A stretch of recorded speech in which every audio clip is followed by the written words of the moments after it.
Good morning and welcome back, guys, to Coffee with Toffees, the Dota 2 morning show that you have come to love. My name's Toffees. As always, you can follow me at Toffees_Dota 2 for everybody's upcoming matches, etc. You'll hear all of this again if you are tuning into the actual live show Wednesday morning, but I wanted to give a little intro to those of us who are hanging out here on our taping, which is actually Monday night. The guys from Infinity Stack were nice enough to come out, give me some time from their busy schedule to sit down and talk a little bit about their new team and what they've got going on. So without further ado, let me introduce you to the guys sitting in the studio with me tonight. I am joined by SNA. How are you doing tonight, bud? Doing good. How are you? I can't complain. I'm here with some badass players, so that makes my night 100 times better. The second man on the team, MJW. How are you doing tonight, sir? Doing great.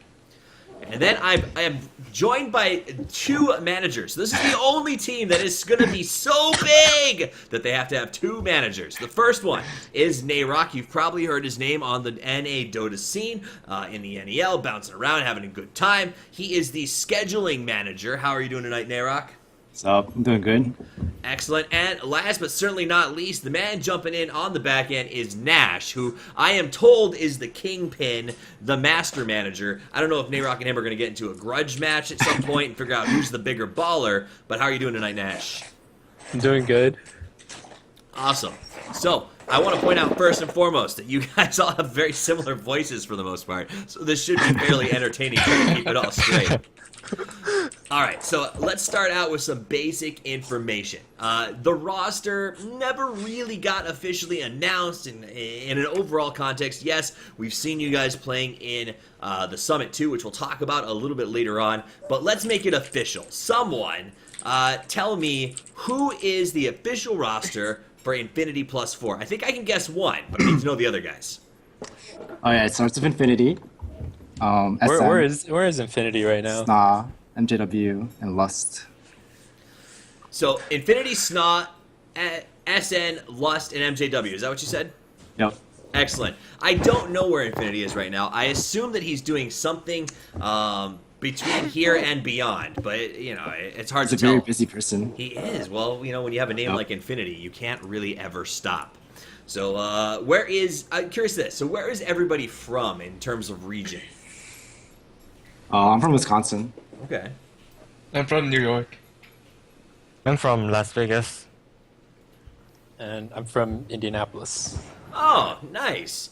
Indianapolis. That's actually, I lived there for a very long time, so we have something in common. We'll get drinks one day when I go back for Christmas. That'll be a good time.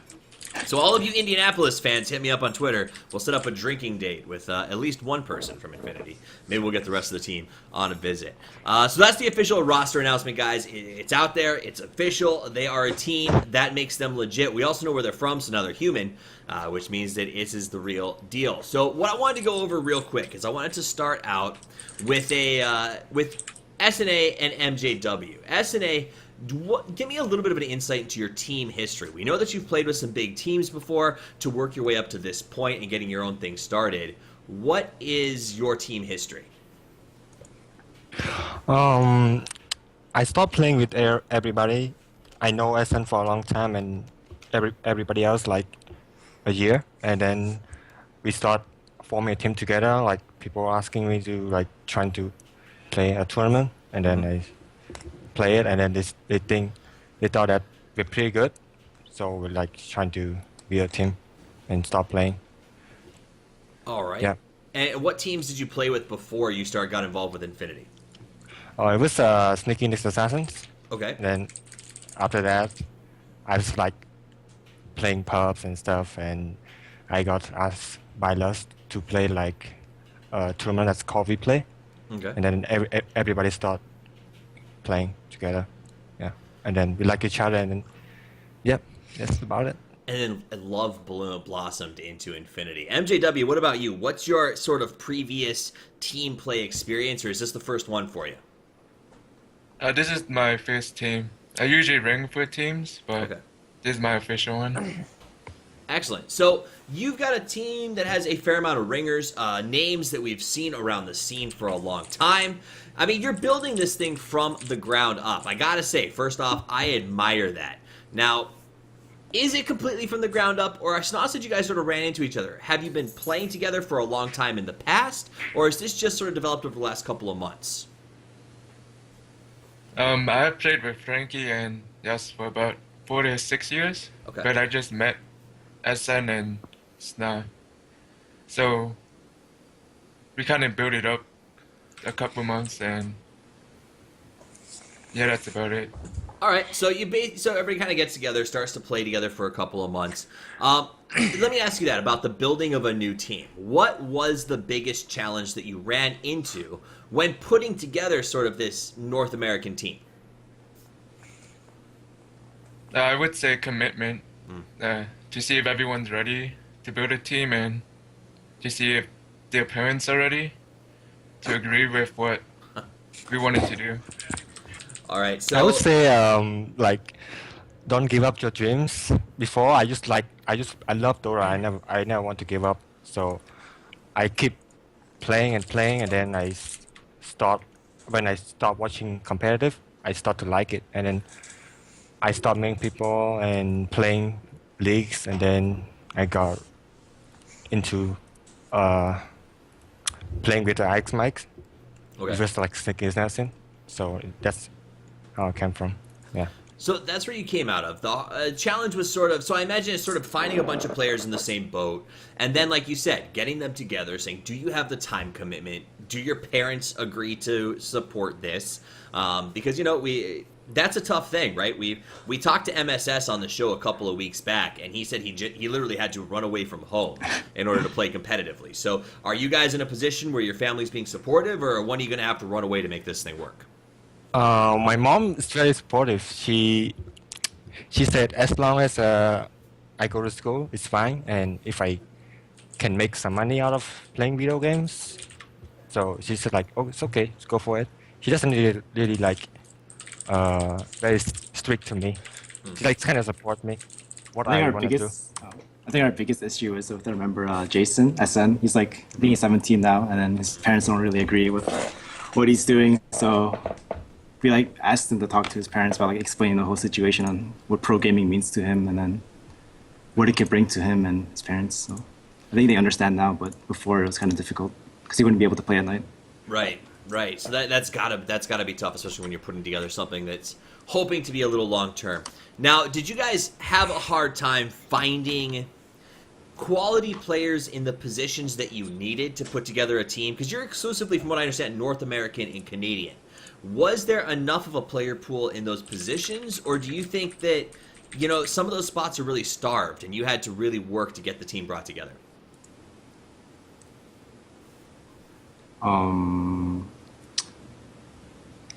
Could you repeat that?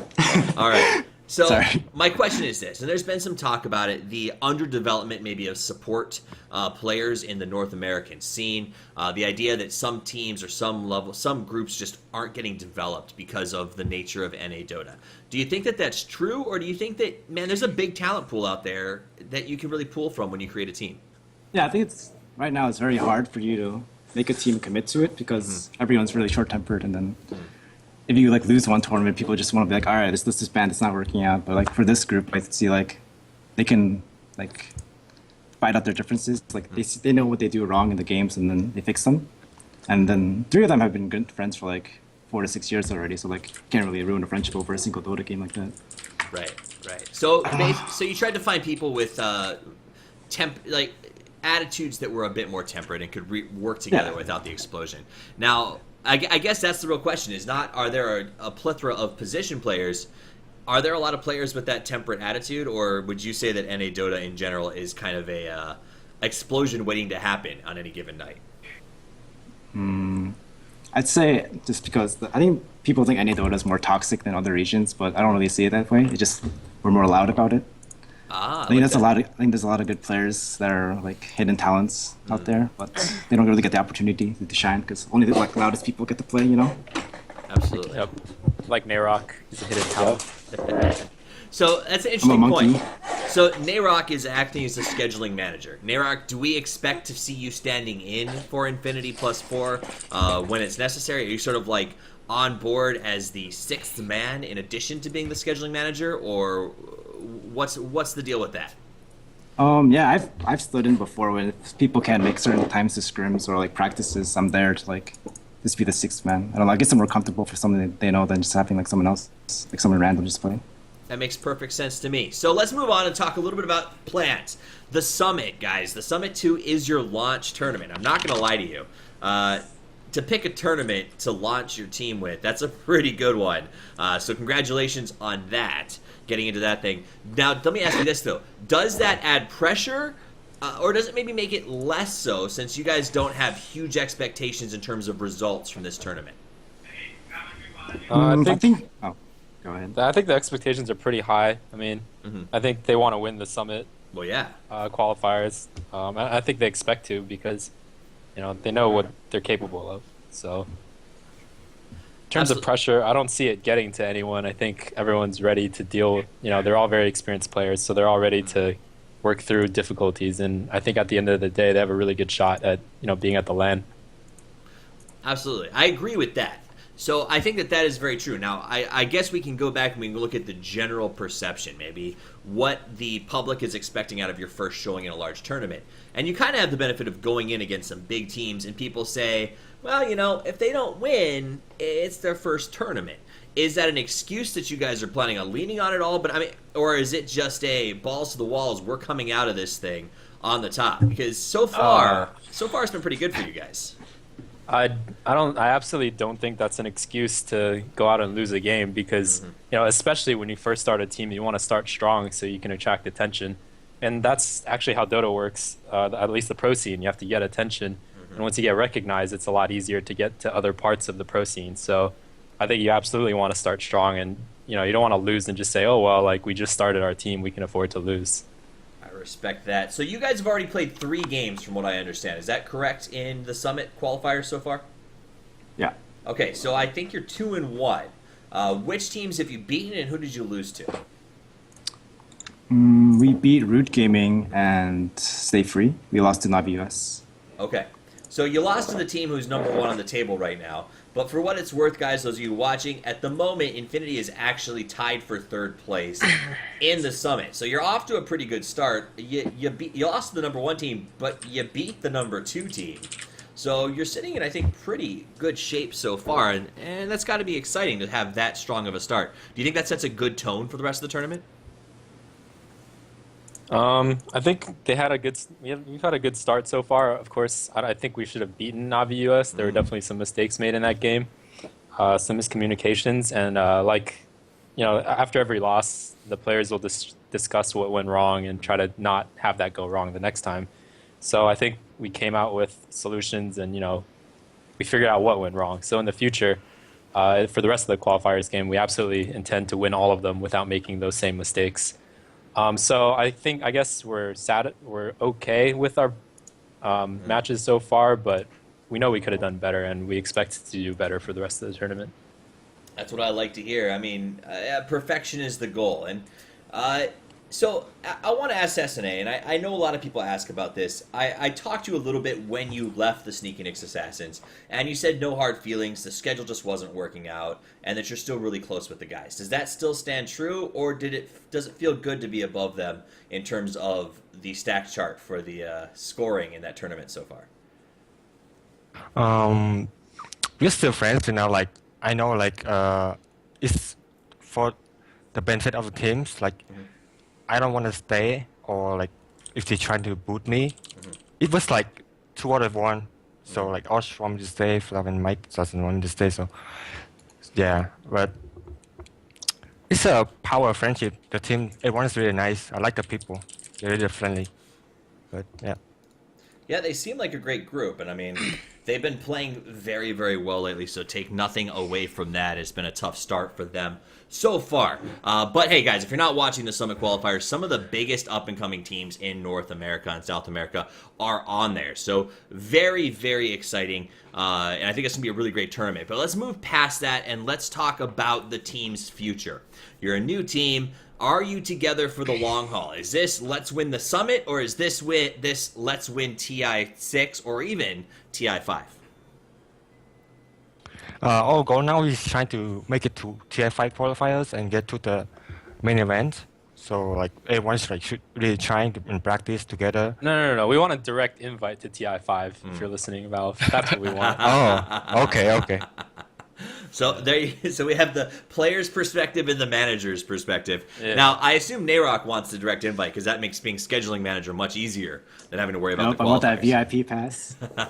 You don't want to get stuck in like no man's land, sitting in the uncomfortable seats that or the unreserved booths rather. So that's great to hear. Now, is this something where is this something you guys are looking to take to the next level and stick together as five, moving forward as a team developing? And that's really cool to hear. Now, as far as that goes, let me ask you guys: do you practice a lot? How do you practice? Do you prefer scrimming? Like, what's your system, and how much time do you put into prep? Recently there wasn't a lot of practice being done because Sna had he's an exam that he just finished, and SN he's still in high school. But after today, Sna is free on the weekdays, so we went from practicing only on the weekends to probably practicing on the weekdays as well now. Excellent. And what's your practice system? What do you guys prefer? What's your favorite way to sort of get that done? Players.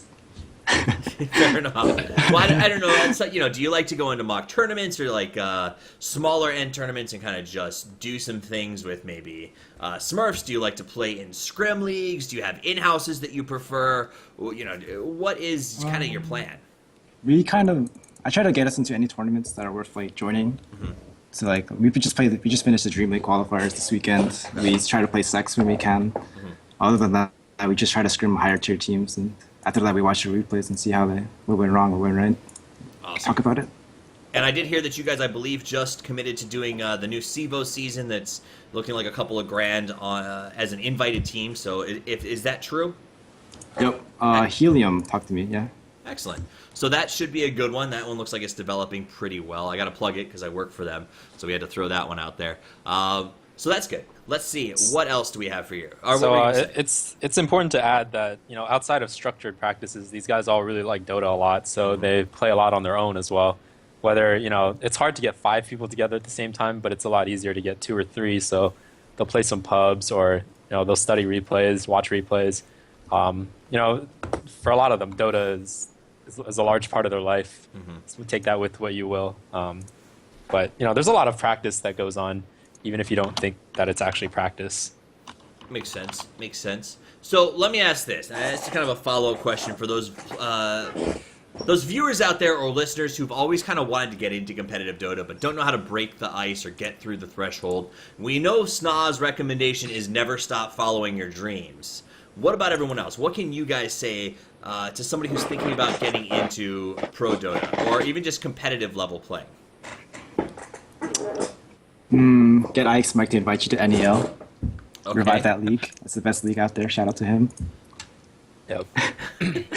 All right, so the moral of the story, guys, if you want to go competitive, suck up to IX Mike. Get on that. Is that what we're taking home with us?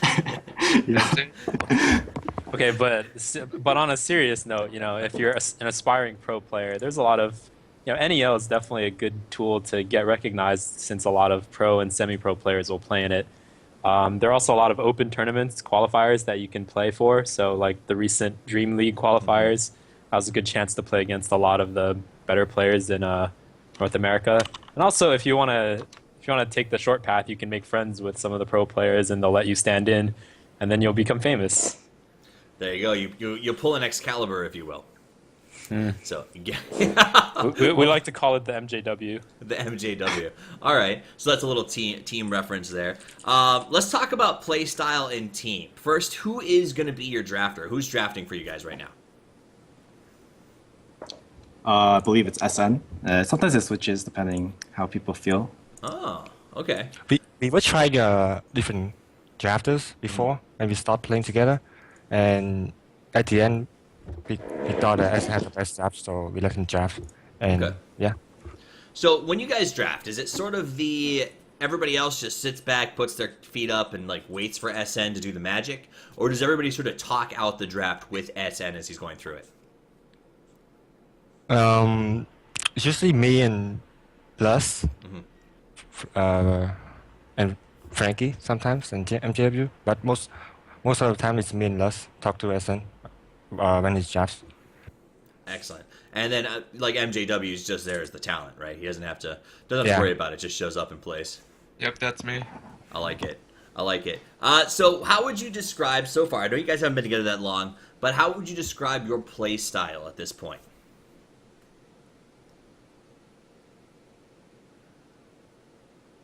As an example, maybe something like exciting, farm heavy, frenetic, ganky, rotation based. I think MJW's got a good understanding of the game, so why doesn't he answer this question? What is the play style of MJW? What is my playstyle or the team? No, the team. team's play style. I think we like to counter gank a lot instead of roaming our supports, and we like to have a gank in offlane, a do something mid and a farm carry bottom. Okay, so you like to do you let them try to set the pace and then like to take that out from under them or kind of yank the rug out? Yeah, counter gank them and like try to counter gank them, push a tower and stuff like that. Interesting. I like that. So here's my next question for you. There's been a lot of discussion about the value of the tier 1 towers early in the game.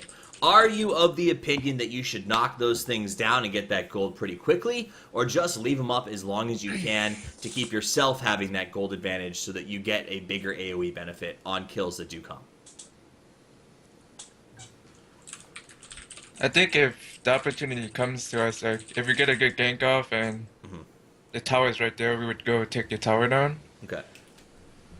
So you'll take a tower if it's available to you. There's no kind of tower ignoring or anything Yeah. of that sort.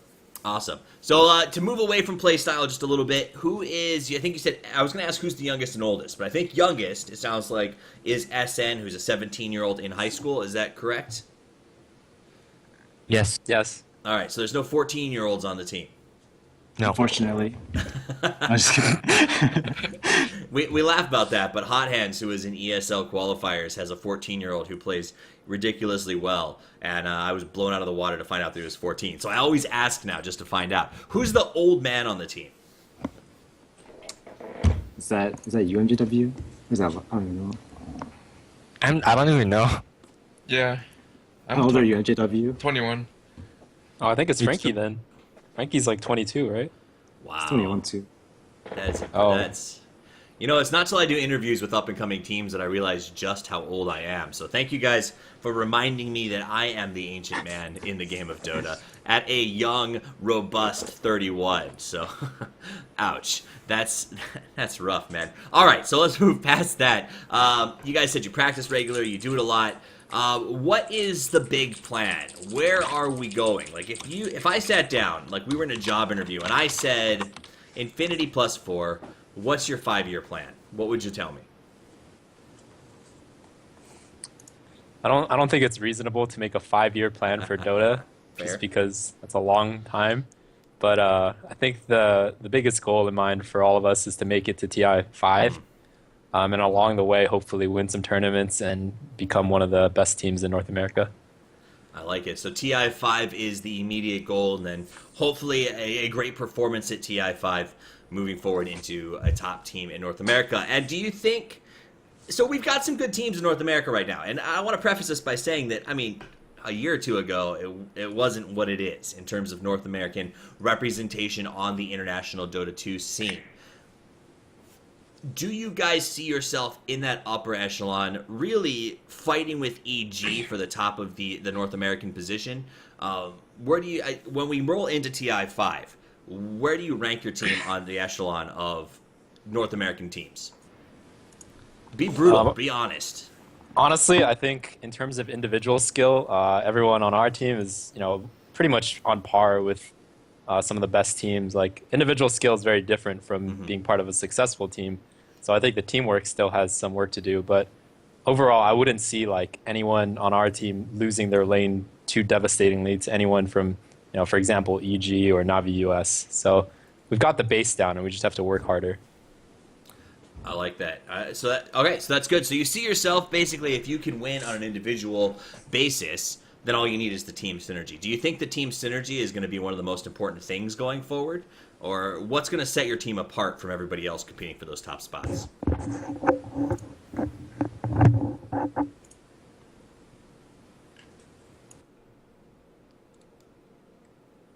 That's a tough question. Well, that's why they come to me. Toffee's full of the tough questions, looking for the hard answers. I mean, I don't want to talk too much. I think we should get some player insight on this question. So if you could repeat that question, and then maybe Yeah. one of our players could answer it. So to SNA and MJW, what do you guys think it's going to really set your team apart from those competing in the same region? Is it going to be synergy? Is it going to be individual skill? What do you have that you bring to the table that no one else really can? I think we just play out of Dota, and we play more than them. I don't know, to be honest. All right, I mean, that's a totally acceptable system. I mean, if you say we play more than them, we love Dota, and we're damn good at it, then that's a reason for you to be in the top. The question is, can you follow up on it? And I hope that you can. So that's exciting. Let's ask this. Sponsors, any ideas who you want? Any ideas what you're looking for? Anything even on the table? Or is that the first step? Find someone to pay for our trips. I think it's important to have a sponsor if you want to take Dota seriously. So obviously there's one in the works, but we don't have anything concrete yet. So we don't have anything to say about that right now. All right, so we are still tight-lipped about the sponsor. But for everyone watching this, if you're considering picking up a team, what you need to know is Inphinity+4 is already talking with someone, so you better get your ass in the bidding war and make something happen, because once the ink is dry, you might just have to cry. But moving forward to there, let me ask you that. Is it scary to launch a team without a sponsor? I mean, if you guys move into Summit, let's say when you qualify at the top of the Summit list and you're going to that LAN, you're going to get invited to a lot of big ones after that. No sponsor means expenses are on you. Is that something that's a little bit scary, or are you just confident that it's going to work out? I think it's kind of scary without sponsors going to lands for me, but I don't know about. It's like I never been on a land, so I don't know. Yeah. I think a lot of tournaments these days actually pay for the travel expenses. Like Starlighter, I know, pays for it, and the Summit, I know, will pay for it as well. We hope. Yeah. We know Summit will pay. Yeah. So, But whoa. no, I said I know Summit pays, and that's actually really beneficial that that's your first tournament launch, because you're moving in with a group that we know has had no issues with payouts. If you go to that LAN, or when you go to that LAN, it means an easy opener, lots of free advertising. So honestly, I cannot stress it again. I think this was like the best launch tournament for you guys to get yourselves involved with. Phenomenal. So congratulations there. Now, we've been going for a while. We want to keep it short and sweet so folks listen. But before we start to do our sign-off, is there anything else that you guys really want to talk about that before we kind of get to the back end of this interview? Why is Dream League 2 weeks long? Why is Dream League 2 weeks long? You know, there's a lot of questions in the world that need to be answered, and I think that's probably one of them. Much like why is SIVO 8 weeks, but we're working on that as well. I know. Can't wait.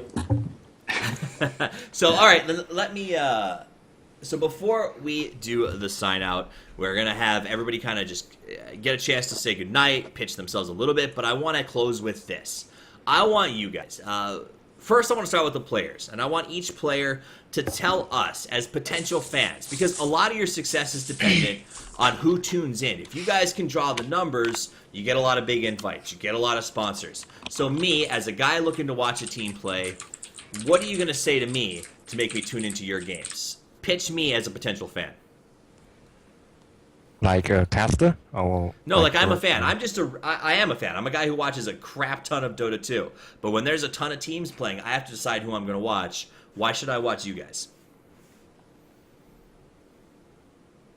I don't know, but For our team, I think when we play exciting. We take chances and risks. Sometimes it works out and sometimes it doesn't, but we make the game fun to watch. We like to dive towers at like 5 minutes and stuff like that. See, that's a great answer. I love watching exciting Dota. So I will tune in to see you charge into towers and possibly die, because that's highly entertaining. Can I add one more thing to that? Absolutely. We got Dignitas Infinity, dude. What else are the reasons you need? Yep. He's a semi-legend.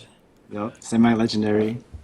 semi-legendary status. Though in the modern era of Dota, how many semi-legendary players are out there? But from the perspective of the managers, Nayrok and Nash, when you guys started working with these Infinity players, when you I'm sure you watch them play, I'm sure you know them, I'm sure you get to see their practices and watch the replays. From your perspective, as someone who gets to watch a lot of them play, what is the most exciting thing for you when you see these guys take the field? For me, it's seeing their they grow together as players. Like when they first started playing, they were very impatient with each other, and now they're really good friends. They can joke around about anything. They talk about their personal lives with each other. It's kind of sweet to see. Yeah. I'm their babysitter now. It's great. It's really good. It's really fun to watch them play because almost all the time they'll dominate the early game with some really good individual skill. So that's really always fun to watch. And then afterwards, just listening to the Skype call or reading the discussion of what went right, what went wrong is always good because it's always good to see that kind of thing going on. You know that they're getting better and that they're improving and that what they have works together. So that's the best part as a manager, I guess. That's a great answer. So it sounds like a lot of fun to watch. It sounds exciting. About a year ago, I think it would have been, Sneaky Nick's Assassin started to show up on the scene under the name SNA with Mr. SNA there. And I remember watching them play and thinking to myself, these guys are going to grow with the scene and be a force to be reckoned with. And honestly, with the guys that you've assembled, especially the guys that you've put together. I have been watching Lust for a while and really enjoy it. I love the way that you play SNA. MJW, SN, Infinity. I mean, these guys are going to be huge in North America. So I think it's definitely worth a watch. I think that you guys are going to have a great performance going forward. To all the fans, make sure you check it out. Let's do this. I'm going to run through the circle, and I want to hear a little bit of a plug from each of you. If you want to pitch your Twitter, if you want to say your girlfriend's name, if you want to tell us where you take dance lessons, this is your 15 seconds. Lay it on me. You can get some follow me on Twitter at StarDota, and shout out to Ash. All right, next one up. Let's do MJW. All right, shout out to the Cho Chat, Erica, and that's it. Who's Erica? That's my girlfriend. Richard's girlfriend. Oh, somebody else's girlfriend. I respect that. All right. Nash, let's go to you. Also, shout out to the Trill Chat and shout out to KFC for getting Jason some Toonie Tuesdays tomorrow. Love me some KFC. We hope to have them as a sponsor one day. KFC, like Kentucky Fried Chicken? Yep. Can't argue with that. Extra crispy. Super tasty. This fat kid loves some fried chicken. And last but not least, Nayrok. Shout outs to Chill Chat. Keep it real. Shout outs to Jason's mom and shout outs to Angie. Angie and Jason's mom. So many ladies and mothers. That's exciting, guys. Thank you for tuning in tonight. My name is Toffees. As always, you can follow me at Toffees_Dota2. If you want to support the show and keep us live without the sponsors, I've actively, I kid you not, been chasing them away because I want to be able to do whatever we want on the show and whatever you want instead of having to yield to sponsors. So if you want to support that, you can go to patreon.com/Toffees and kick $1 or just some kind words towards the show to keep us sponsor free. You can also join the chat over on Steam. It's Coffee with Toffees. That's a W/, and get involved with the guild. So you can always be in contact with me for breaking stories, and we'll give you the shout out if you break the story. So fun things to do, guys. Check it out. This interview will be live on Wednesday morning show, but we will have it posted on YouTube probably as early as this evening. To the 4 guys who came on the show, SNA, Nayrok, MJW, Nash, I really appreciate you guys being here, taking time out of your busy schedule to join me on the show. So it's been wonderful. To those of you watching live or watching on record, you're what makes this possible. So a big shout out to you guys as well. And what we're going to do is I like to do this when I have large groups. I'm going to give you literally 4 seconds, and I want you to say at the exact same time, all 4 of you, just one thing you want the world to hear. It doesn't matter what it is, and then I'm going to sign us out, and we're going to call it the end of the show. So, ready, get set. Oh, God. I got to think about this. I'm going to count to 5, so you have 5 seconds to come up with it. 1, 2, 3, 4, 5. Go. Frankie's mom. Deep sister. And that's all she wrote, ladies and gentlemen. Thanks for joining us, and as always, Toffee's out. Thanks for having us, man. Thanks for having us.